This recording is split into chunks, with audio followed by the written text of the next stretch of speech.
Mesdames et messieurs, je m'appelle Emmanuel Pastreich et je suis très heureux aujourd'hui de vous présenter ma nouvelle vision de l'Alliance franco-américaine.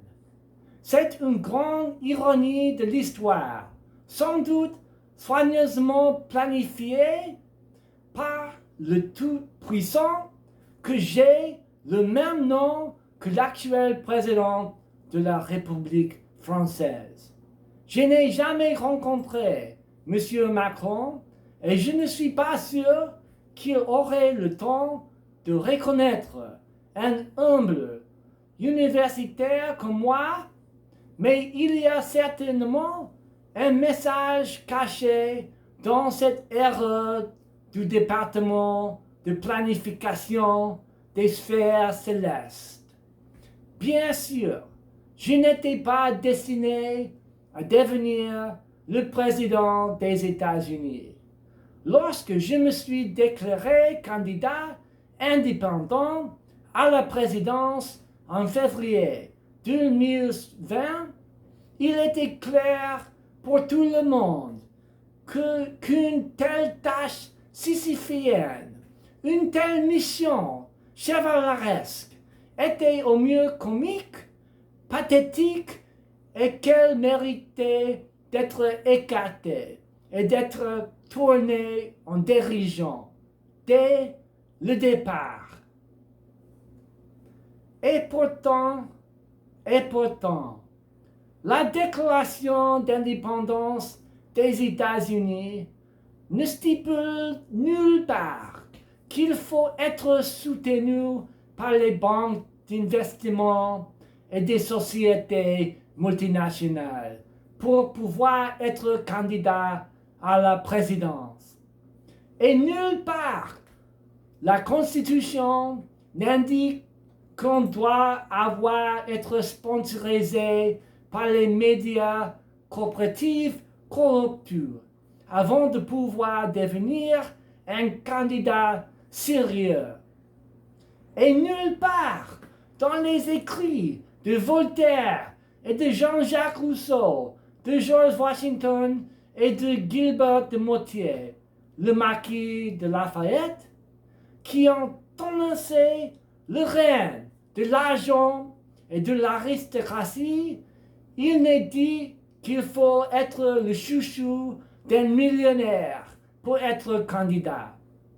L'esprit de la Révolution américaine et la Révolution française n'inspirent pas une unité des États-Unis et de la France basée sur la finance mondiale et sur la vente de matériel militaire ou basée sur les accords de libre-échange et sur les caprices des super riches. Lorsque nous cherchons les fondements de notre solidarité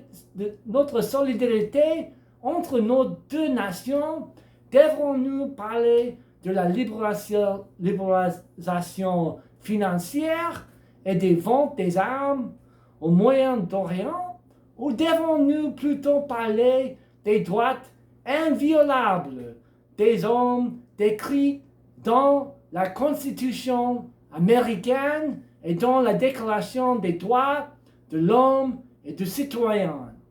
Nous devons nous rapprocher les uns des autres dans notre lutte pour notre avenir commun en tant que citoyens et non en tant que banquiers et présidents-directeurs généraux.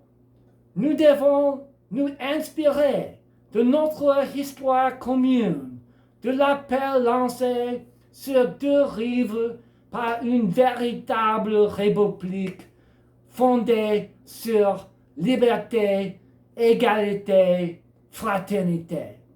Cet esprit définit qui nous sommes, établit les fondements de nos gouvernements. Plus important encore, nos gouvernements ne sont légitimes que dans la mesure où il se développe à partir de ses racines communes. Aucune quantité d'argent, aucune quantité de pouvoir, aucune quantité de contrôle sur les médias, aucun degré de manipulation des intellectuels publics influents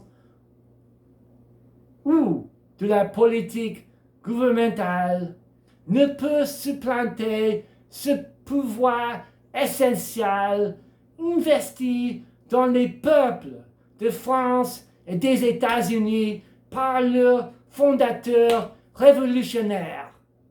En tant qu'Américain, mes liens avec la France et la culture française sont encore plus profonds.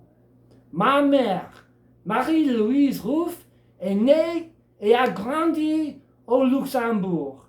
Son père, mon grand-père Louis Rouff, travaillait comme contrôleur des contributions et axes pour le gouvernement du Luxembourg. Il s'était profondément investi dans les débats intellectuels et politiques de la France des années 1930 et 1940. C'est mon grand-père Louis Rouff qui m'a incité à entrer dans le domaine de la politique, non pas comme un initié qui flatte les riches et qui prie devant l'autel des médias d'entreprise, mais plutôt comme quelqu'un qui essaie de ramener la politique vers la gouvernance, vers les peuples, en accord avec les principes de la Constitution. Mon grand-père faisait partie de la poignée des bureaucrates qui ont refusé de rejoindre le parti nazi après l'annexion du Luxembourg par l'Allemagne. Il a été renvoyé de son poste pour cette raison. On le considérait comme un imbécile pour avoir fait tout un plat de cette affaire mineure, comme refuser un vaccin. Mon grand-père a reçu en marge de la société par la suite, au bord de la pauvreté ou de l'emprisonnement. Ses amis, en revanche, ont fait le mieux pour s'accoquiner avec les Allemands. Mon grand-père a vécu en marge de la société par la suite, au bord de la pauvreté ou de l'emprisonnement. Ses amis, en revanche, ont fait le mieux pour s'accoquiner avec les Allemands. Mon grand-père s'est inspiré de la coalition de Front populaire de Léon Blum et de la tentative courageuse, mais finalement tragique, de former une alliance pan-européenne contre le fascisme. Je savais peu des choses sur ce qui sont passées à l'époque, mais lorsque j'ai écouté les discours de Blum récemment, j'ai eu l'impression qu'il parlait de la lutte contre la COVID-19, contre le biofascisme dans laquelle nous sommes engagés aujourd'hui. Ma mère me parlait en français quand j'étais petit et donc mes premiers mots étaient français. Et mon premier mot était fleur.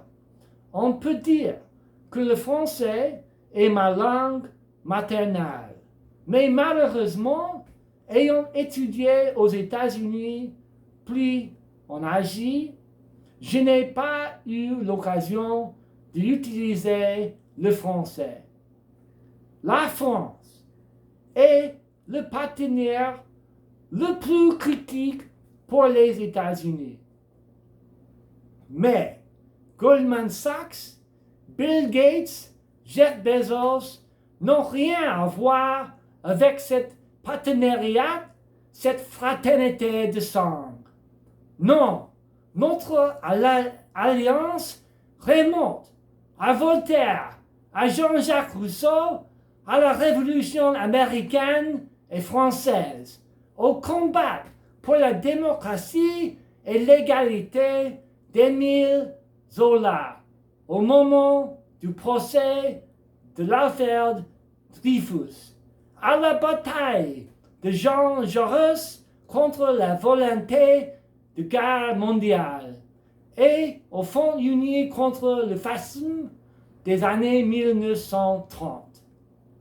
J'ai trouvé dans ces intellectuels français du passé un modèle de la manière de s'engager.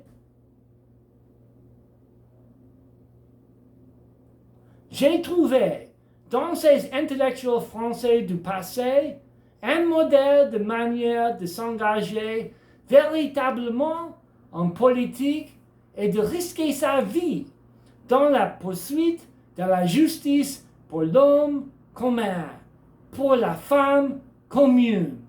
Dans mes moments les plus sombres, alors que j'ai essayé de mener seul une campagne présidentielle, ces leaders français de la pensée et de l'action m'ont inspiré en me disant: les représentants du peuple constitué en Assemblée nationale, considérant que l'ignorance, l'oubli et le mépris des droits de l'homme sont les seules causes des malheurs publics et de la corruption des gouvernements, ont résolu d'exposer dans une déclaration solennelle les droits naturels, inaliénables et sacrés de l'homme.